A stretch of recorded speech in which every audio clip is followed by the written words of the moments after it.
Revenue marketing. Is it B2B marketing fluff or is it a legitimate marketing strategy?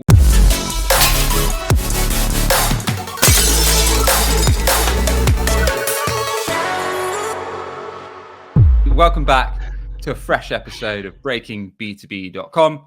I'm your host, Sam Dunning, and if you want to join thousands of legends enjoying our daily newsletter with B2B marketing tips, recent podcast episodes, and unusual SEO ideas, head over to BreakingB2B.com and hit that newsletter tab. To join me today, I've got Frida Ahrenby. Frida is the CMO over at Rillion.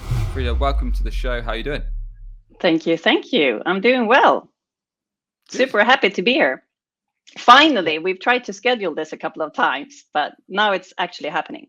Back and forth, you've changed roles, but we've got it in the books. We're talking revenue marketing. We're going to be diving in today to things like revenue marketing. Is it another buzzword or is it an actionable go-to-market strategy? We're going to talk about what it means, what kind of companies should be investing in it and what kind of companies shouldn't, how it stacks up compared to other go-to-market strategies, and we'll do a bit of a Q&A if we get some questions on the live in between. So, first and foremost, revenue marketing. Is it another buzzword, Frida, or is it a legit strat to go to market for B2B companies? I love the fact that you included fluff in the topic today. I mean, as always, isn't that the case always that there's new words coming along trying to describe something that maybe has been, been around for a while. And I think revenue marketing has actually been around for a while, but it hasn't been that widely used. And it's only since a couple of years ago that it's been more and more commonly used. So nowadays, I definitely think about it as not a trend word or a fluff word, but actually something that exists. And I think also from the perspective of maybe US versus Europe, I think revenue marketing has been used as a common word or strategic approach, maybe more for a longer time on the US side of things than in Europe. But I definitely see that we're starting to apply this in European Saas companies as well. Okay. So I wouldn't say it's a fluff word, but as with any new word, you have to sort of be careful, to explain what it is, so it's not used in the wrong word or wrong way. Yeah, I mean, we'll get into. I want to hear your snapshot in a sec of for anyone that's not familiar with it, what it actually means. But I mean, I've only got to scroll my LinkedIn feed, listen to a B2B marketing podcast that's not this one, and everyone says they're revenue focused.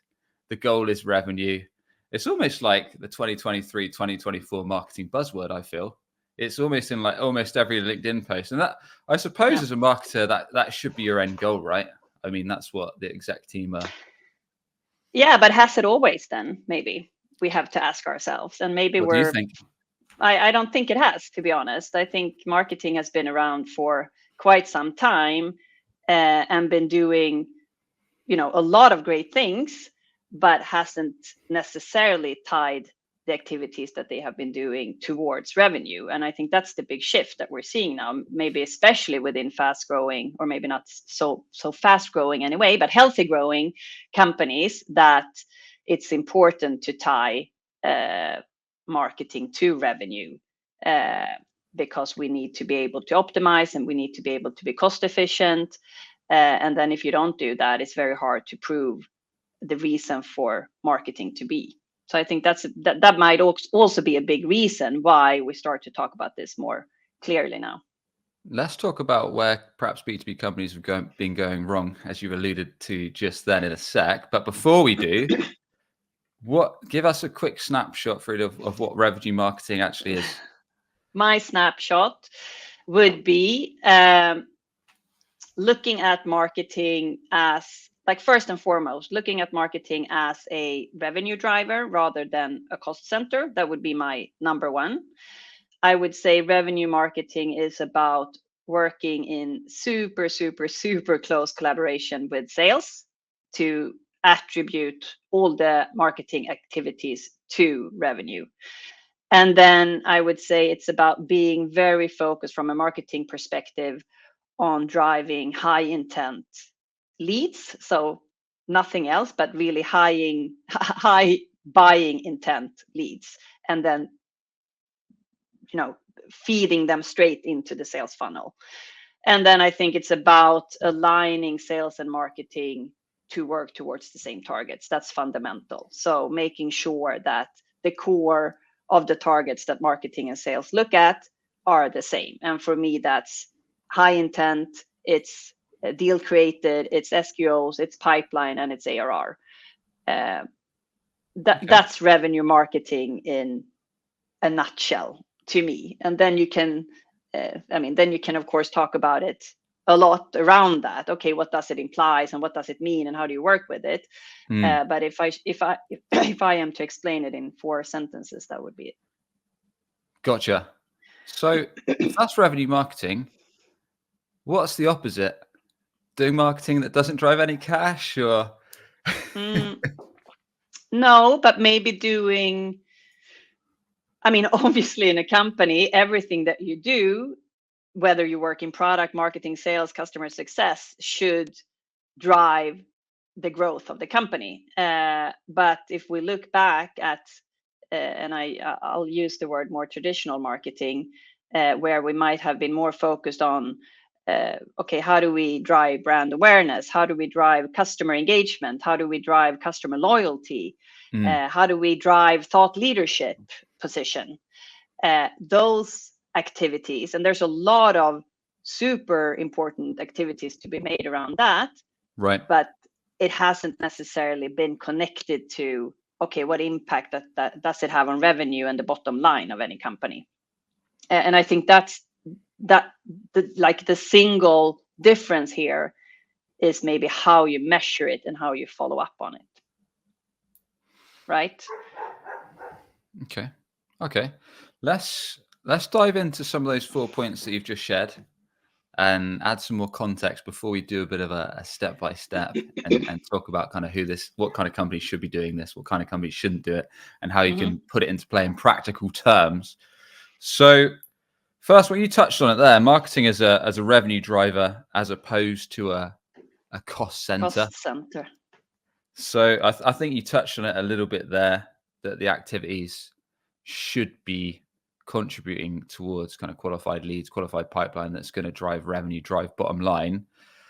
But does that mean that things that you touched on earlier, like brand marketing, doing top of the funnel marketing, whether that's awareness, building affinity with our company? Oh, can you still hear me, Frida?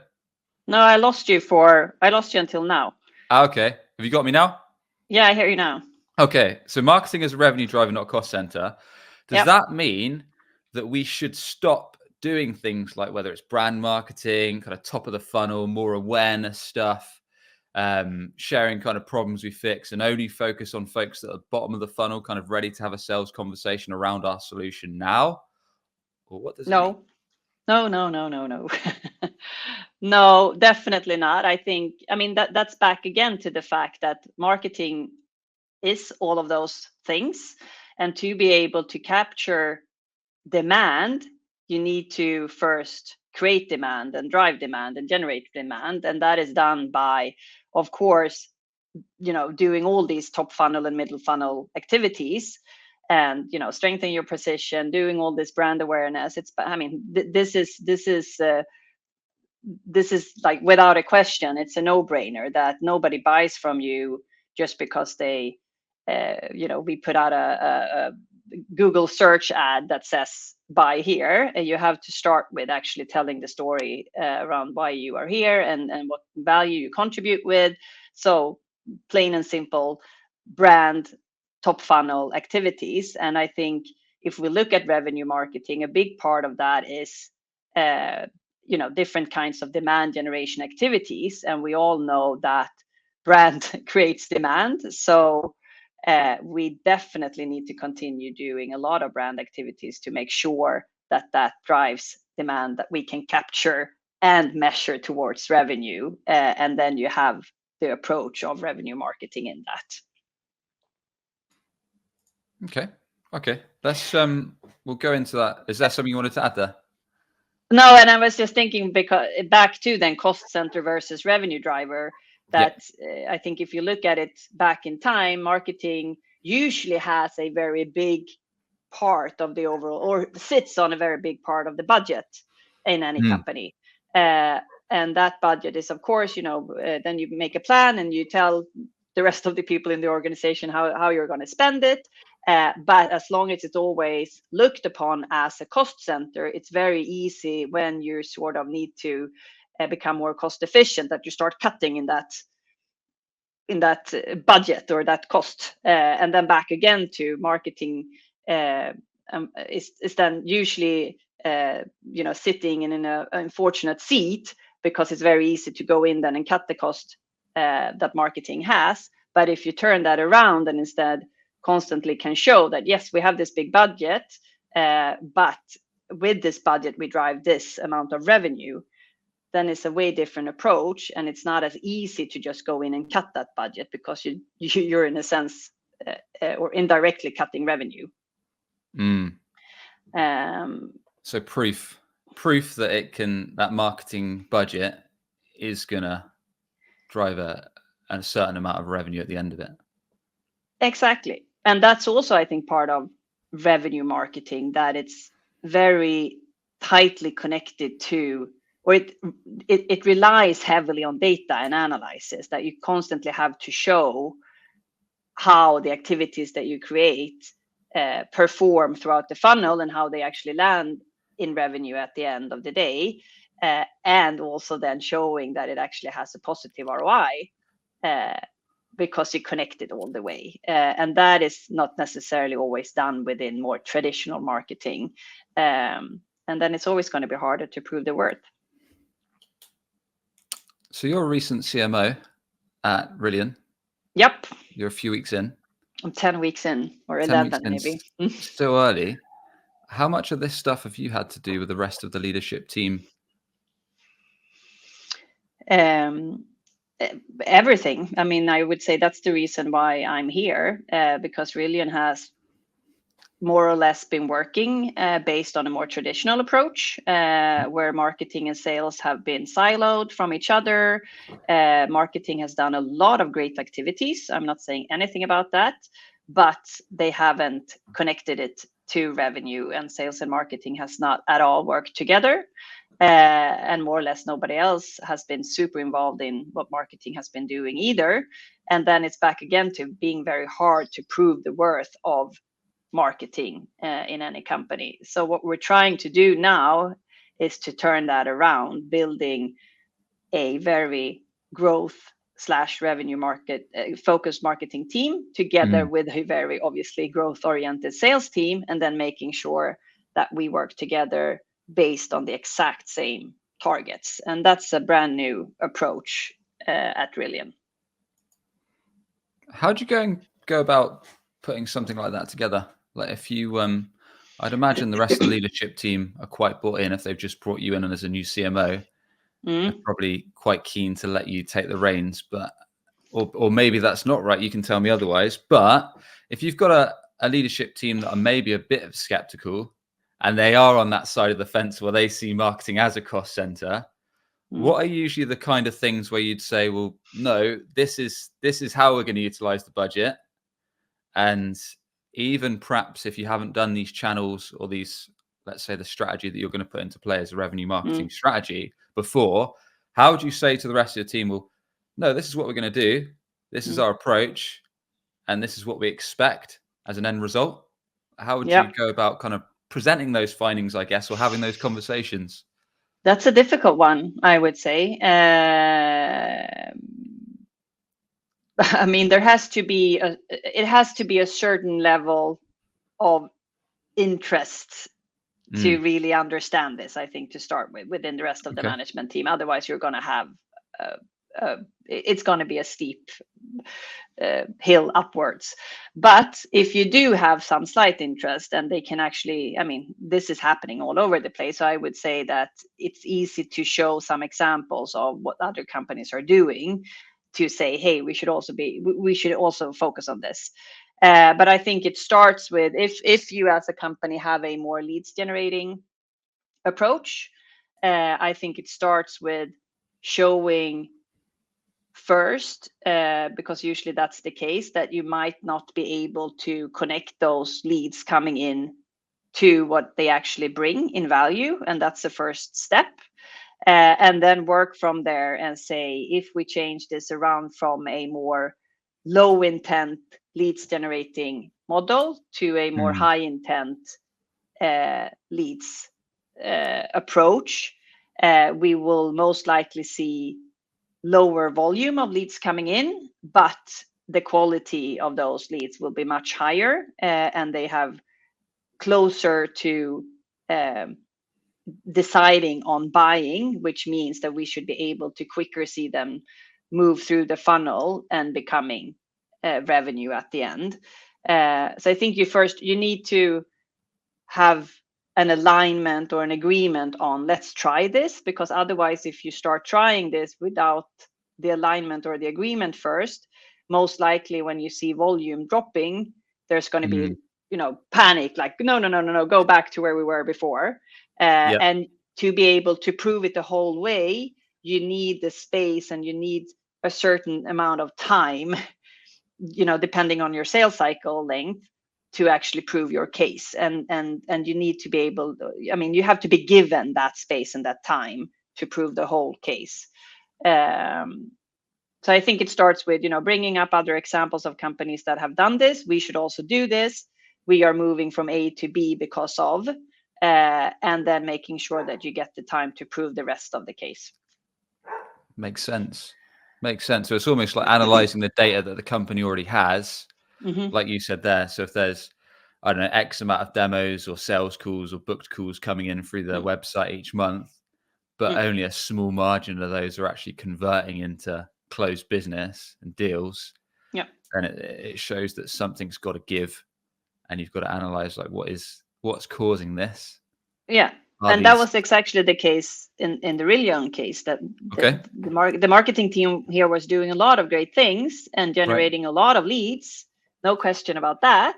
But then it went into whatever marketing tool that they were using at that time, and then what next? We didn't know if sales picked it up. We didn't know what sales did with it. We didn't know if it closed anything. So what the data really showed was an array of activities, volume of leads, and then question mark. Oh, right. So like leads were coming in, but then we didn't know what after the sales handoff. No, exactly, because then we also had a problem with the tech, which I think is also a big part of revenue marketing. That very common in B2B. Yeah, you have to be in control of your tech, and you have to you have to make sure that you have a full view of the customer journey, so that you can understand the performance from the activity to closed one. So that's also something that you sort of have to start with when you go into this approach, because otherwise you're up for failure, because you're not going to be able to see the full funnel and the full customer journey, and then it's going to be hard to prove your case anyways. So it's about analyzing how things are set up now, working out any gaps or any major issues, and then sharing examples, putting together a case, and like you said, also buying yourself some time, because nothing in marketing is magic dust, unfortunately, just yet. Anyway, I'm yet to see it. I haven't seen it either. And also make sure that it always takes more time than you first anticipated. So if you can buy yourself some extra time, that's also very handy. But then back again to your question, I think it's important to look at identifying competences. What do you have on your team already? What resources do you need in place to be able to build up a revenue marketing team? And that's also something that I've encountered now that I joined Rillion, that I have a great people from the marketing team that has been here, but they have never ever worked like this. Like, they have never looked at KPIs like this every week. And but they find it super interesting and they want to learn and they want to transition into that. But then you as a CMO first need to identify, okay, do I have the right competence on board to be able to drive this change? Whether it's, demand generation competence, performance marketing, content, SEO, all of these different resources or competences, call it whatever you want, you need to have access to it. And then either you have it in-house or you work with freelancers or agencies, but you need to sort of map out the team to be able to have everything, and making sure that you have everything covered. So is that kind of the next step once you've analyzed the current setup of marketing, put together this new strategy that we're diving into, and then assessing what resource you've got right now and what you may need to add? Yeah, assessing resources, capacity, assessing or evaluating, auditing the tech stack. Making sure you have the capabilities, if you use that word for all of this, in place. That's the next step. And then the step after that, or in parallel, would most likely be, setting up the process together with sales, like making sure you are aligned on what does marketing do, what does sales do, who's responsible for what and when. Just as you said before, when do you do a handover, for example, and then putting up meeting structure or cadences together with sales, so you constantly look at the performance and how you're trending or tracking, and then taking joint actions on it. And before you have that, the risk is that you will continue working in silos, but as soon as you have that in place, it becomes more of a joint mission that, if you look at the numbers every week and you see we're not trending according to target, or we are, or there's a gap here, what should we do? It's a lot more easier to set joint actions than if you don't have that kind of meeting structure in place. So everyone says marketing and sales should be aligned. But what does that actually mean? Of course they should. It's one of those fluffy things that you see on LinkedIn, like talk to your customers, marketing and sales should be aligned, and all that kind of stuff. But I'd like to know, because you're actually doing this, like from a tangible point of view, what does that actually mean? I mean, I think from my, I'm almost allergic to marketing and sales not being aligned. And I think the reason for that is that I actually come from sales from the beginning. I worked many years. Yeah, I worked many years in sales. So to me, it's a no-brainer. Like, I don't even understand why we're discussing, the lack of alignment. In my world, if we don't talk to each other, and if we don't set the same direction and the same goals and targets, there's no way that we're going to succeed. And it doesn't only go for marketing and sales. It goes for marketing and product. It goes for marketing and customer success. It goes for all the, main or core domains within any business, that there needs to be alignment. But especially since marketing and sales are the commercial side that are supposed to drive the growth, based on revenue, of course, it's fundamental that there's alignment between the two. And I think if there's not alignment, what usually happens is that sales are in the driver's seat, obviously because they bring in the cash, and then they request things from marketing that they feel that they need to be able to bring in more cash. And when you have that relationship, then you're back to marketing being more of a support system and a delivering on requests without any strategy of their own. Not the light here in the ceiling. Yeah, I noticed that. Went off all of a sudden. Hold on, if I can turn this on. Oh, I just have to wave my fingers here, and then I was sitting too still. Magic light. Yeah.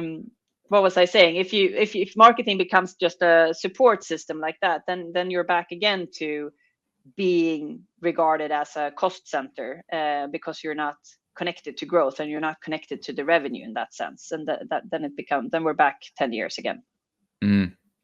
Yeah. I mean, sales, I think probably one of your biggest allies as a marketer, mainly because of the conversations they're having with prospects that haven't yet bought yet but fit your ICP, or the deals that they've just closed, especially when it comes to it's marketing 101, like nailing your messaging. These guys or gals are literally doing the prospecting, sitting on demos, calls every day. They know the most common frustrations and problems that your prospects are facing. They know the impact if they don't fix those problems, and they know the desired state, the desired outcome these folks want to get to, which is gold dust for copy and messaging, whether that's on your website, your ads, marketing. But also they know they can quickly assess what's a decent lead and what's not. So if they're speaking to folks like you alluded to earlier that are really low intent, whether they, I don't know, downloaded a white paper, downloaded a lead magnet, saw a webinar, or something that's relatively low interest, they'll know right off the bat if they're talking to someone and they're like, well, I can't even remember your company name, or what's this call about? And it's like, you're just wasting everyone's time. So these guys are going to give you so much insight into fueling all kinds of marketing things. So I think, like you said, as well as the points you raised, that they're going to be super useful. But interested to know any of the conversations that you've been having with your sales team when it comes to kind of revenue marketing, i.e. perhaps around defining what makes a sales qualified lead, or putting together targets, or agreeing budgets, or anything like that. I'd be curious to know how that went and what were some of the main action points that you did or are doing in the process of. Okay, break it up. The first question was. Yeah, so I'd be curious to know, like, we're talking about marketing and sales alignment. Yeah. I'd be curious to know, like, if you're working with them to define what a lead actually is, whether that's MQL or SQL. If you're working with them on the same revenue numbers, and like how those conversations are actually going. Yeah. Okay, to answer the first question in terms of what is a lead, I think maybe I have been mostly driving that back again to the fact that what the marketing team here was delivering before was definitely low intent leads. And I've been very clear since I joined that I'm not going to talk about leads at all. I don't like talking about leads, and I think it's not interesting to talk about leads in the sense of big volumes of leads coming in. So we are only talking high intent leads. And what I've done with my team is more or less educating, okay, what is a high intent MQL? And then we've defined that together. It's, of course, booking a demo, it's asking for a price quote, it's asking for a contact or a consultation. And then I think we have 4 or 5 CTAs on the website that we defined as a high intent. So that's sort of the first thing that we've aligned on. This is only what we're going to look. This is what marketing is going to focus on driving, and this is only what we're going to try to optimize. And everything else will, of course, be taken care of. But it's too early in the journey, so we're not going to bother you with that. Yeah. Did you get much pushback against any of those points? No, not really. And that's fortunate, because back again to the fact that it's been frustrations here that marketing almost haven't understood this before. And just as you say, if a BDR or an SDR gets an inbound and they realize that this person has only downloaded a content piece, like, why am I even calling? And that's the frustration that they have been having. Like, marketing has been celebrating because they made 400 leads coming in yesterday, and then nothing of that is of any value to the sales team. So to answer your question, no pushbacks on that. because they were more like, finally, yes, this is They were how we ready want to to, sort this out. yes, this is the way we want to work. Okay. Yeah. Like, we're happy you understand it. Like, yes, we do. Got it.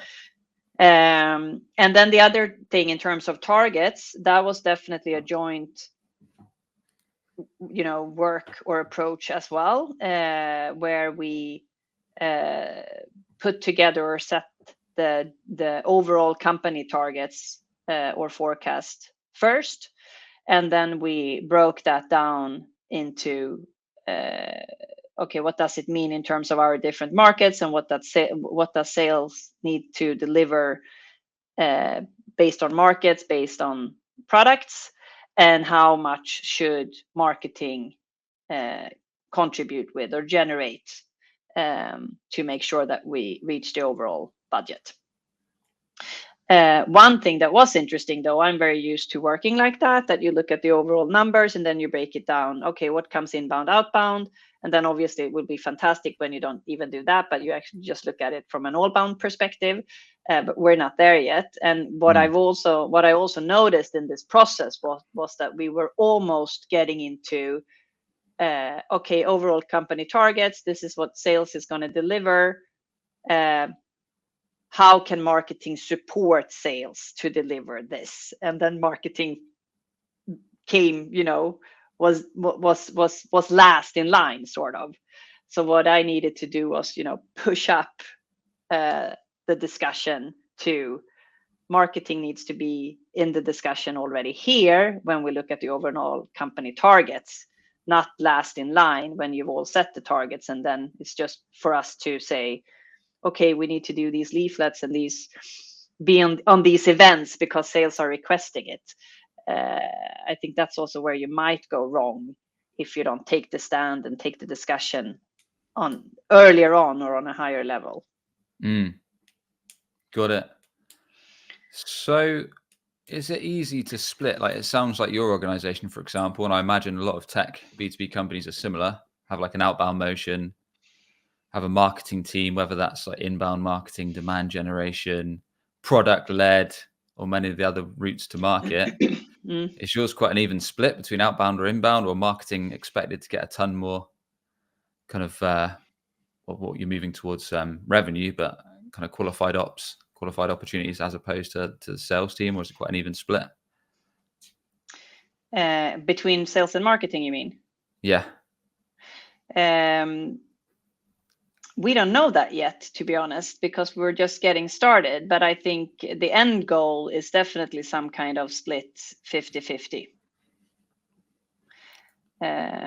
So if we can get to it, it depends though where you are in your growth motion and what your ACV looks like. That in some companies maybe having a smaller ACV, they might be relying more heavily on an inbound motion. Whether if you go up market and have a bigger ACV, you might rely more heavily on a sales-led motion or a combination with product-led and so forth. But for us as a company, a 50-50 split feels realistic, and I think that's where we're going to end up when we have everything set up and we're starting to drive these different motions.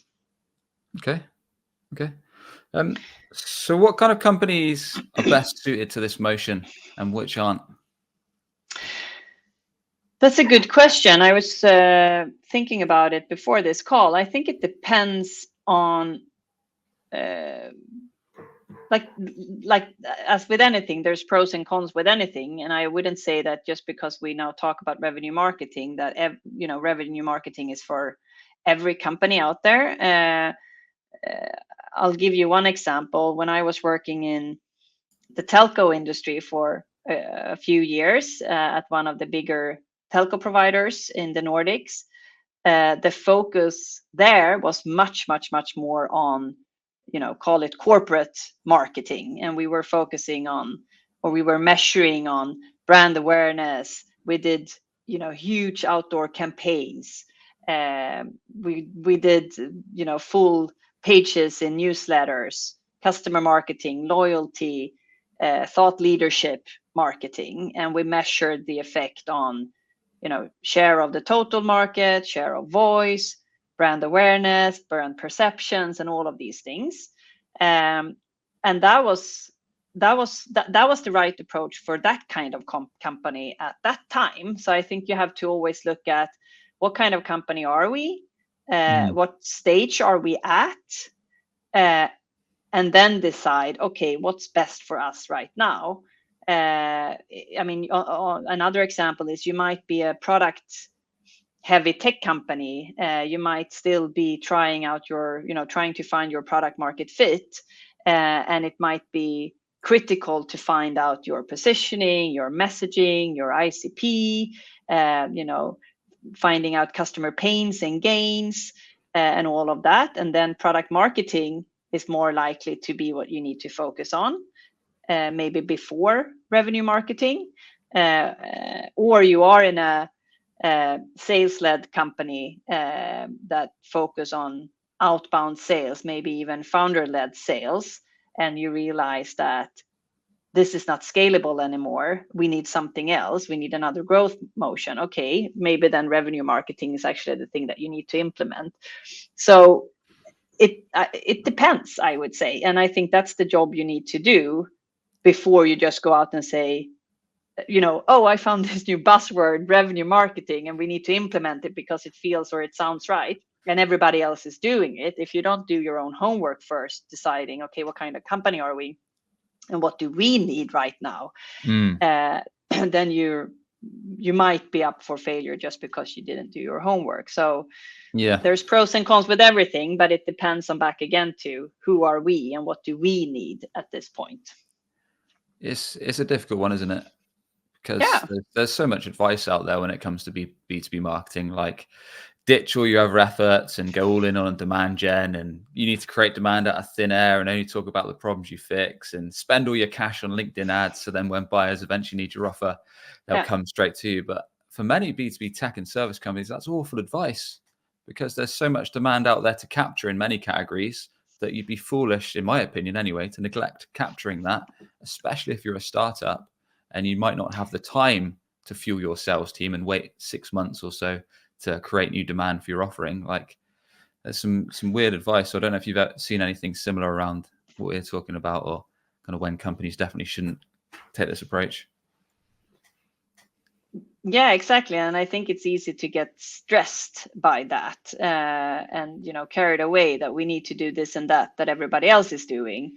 But back again to sure, look at all these other companies and take the advices that you get from different angles and perspectives, but then once again, go home and do your own homework and then decide, okay, what are we going to focus on as a company? After you assessed your marketing setup at Rillion, you identified the gaps, where you wanted to hit, and put together a revenue marketing approach. Did you allow any room for experimentation, i.e. perhaps channels that you thought were going to work well, but weren't 100%, but you had kind of a hypothesis, i.e. I think this channel could do well based upon our ideal client profile and what we're trying to do. So I'm going to allow a bit of budget for this and give it 3 months, 6 months, or however long. Yeah, super valid question. I think yes. So the answer is yes. Okay. I'm very much pro trial and erroring and testing, and I think that's also a big part of revenue marketing. And also, if you compare it maybe to traditional marketing, it's been very common that you do these half-year plans or even yearly plans. But with the revenue marketing approach, you should do maybe maximum quarterly plans, and then work with a constant trial and erroring approach, so that you can constantly test the activities that you put out. How are they performing towards target? And then optimize as you go. And if you've set too clear, or if you planned and set an array of activities during a too long period, it's very hard to go back and then change if you see something not working. So I rather work with shorter activity cycles and then add on as soon as you see something working. And that also goes then together with your ICP, which I also think is a very important part, not only in revenue marketing, but in any marketing domain, that you make sure that you have a super clear ICP and persona that you can test against or towards, because it can also be that the activities are fine, but the ICP for some reason is not the right one. And the more you keep it tight and narrow and test based on that, it's more easy to maybe find the errors and then optimize based on that. So yeah, valid question, and definitely something that I preach, that trial and start small, scale smart, test. Nice. And then more frequent reviews, so quarterly as opposed to like 6 monthly or annual or anything like that. Yeah, exactly. Got any examples, Frida, of any kind of strategies that you've done like that? Maybe any unusual ones, or any ones where you went in with an idea, or you brought, it doesn't necessarily have to be with this company, it could be past companies you work with, where you kind of thought, this is our ICP. I don't think many of our competitors are doing this. Like, let's give this a try because I think it will get this result. Any situations like that or similar that you've tried in the past? Any examples you could share with us? Well, that's a good question.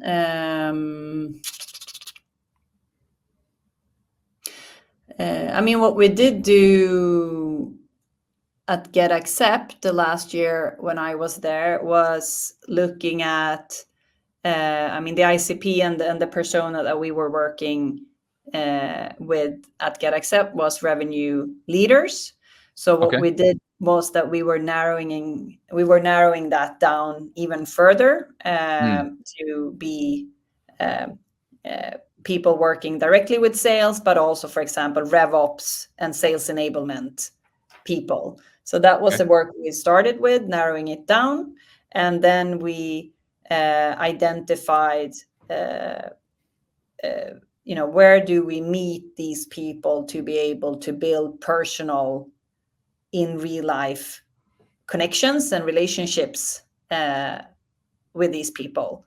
And we identified that we wanted to try out very small, intimate events where we were sort of the driver of the events, we were hosting the events, and we came in as sort of the thought leader, educating them on how to run a more efficient and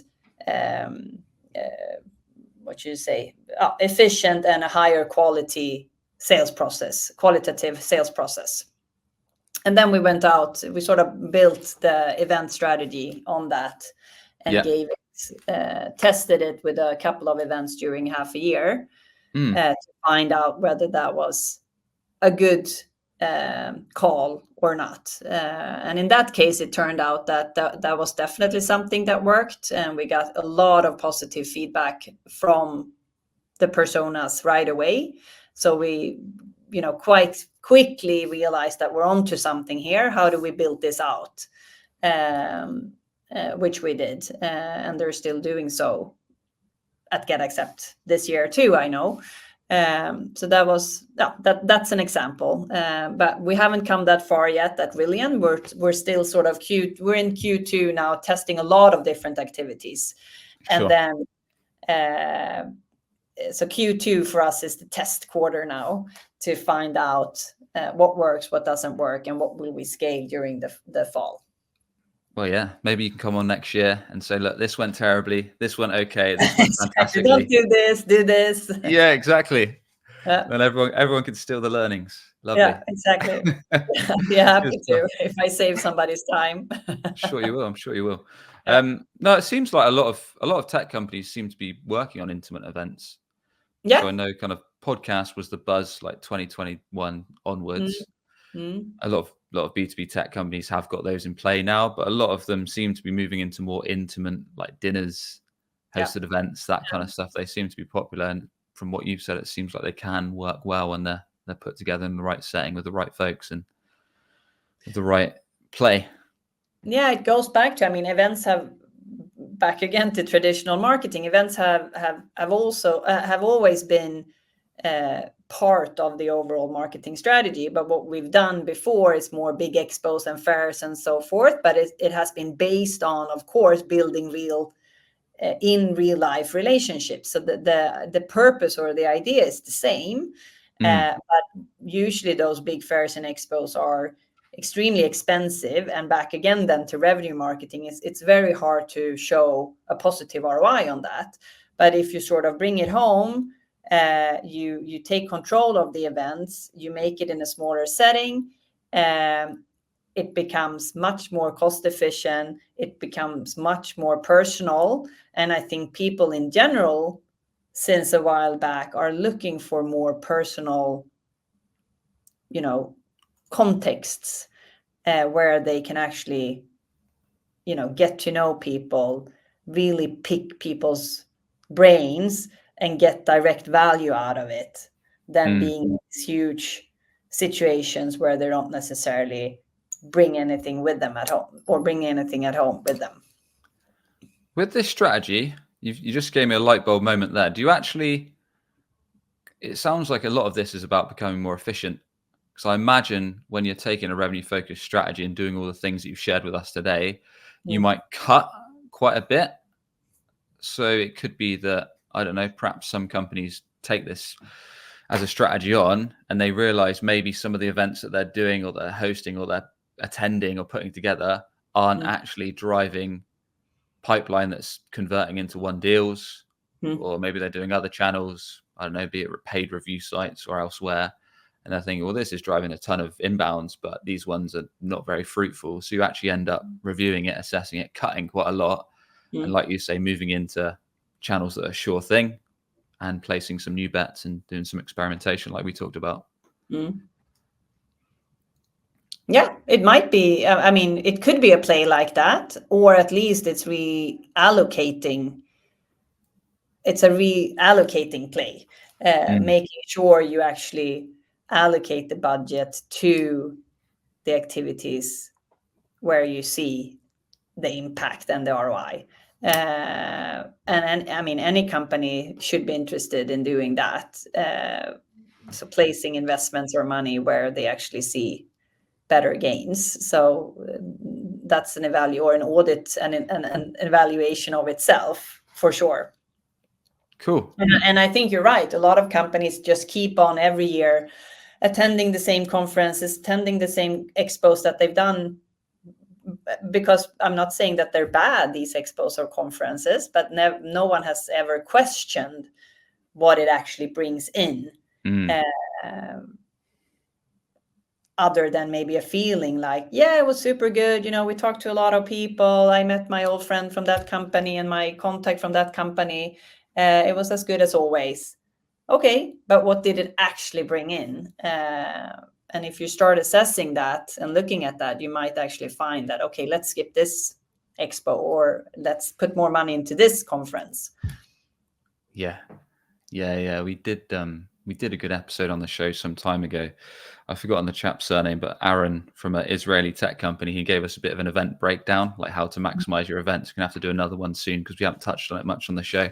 Because a lot of folks slate events, but then there's obviously a good play because so many companies where the ICP isn't necessarily hanging out on, I don't know, LinkedIn or paid review sites, or they're not using Google so much. They're using kind of events to find the companies that they're going to redeem trustworthy enough to gain their business. So certainly is a play there. Definitely something I'm going to dive in onto the show soon on future episodes. With that, Frida, we'll wrap up. We did have one or two questions.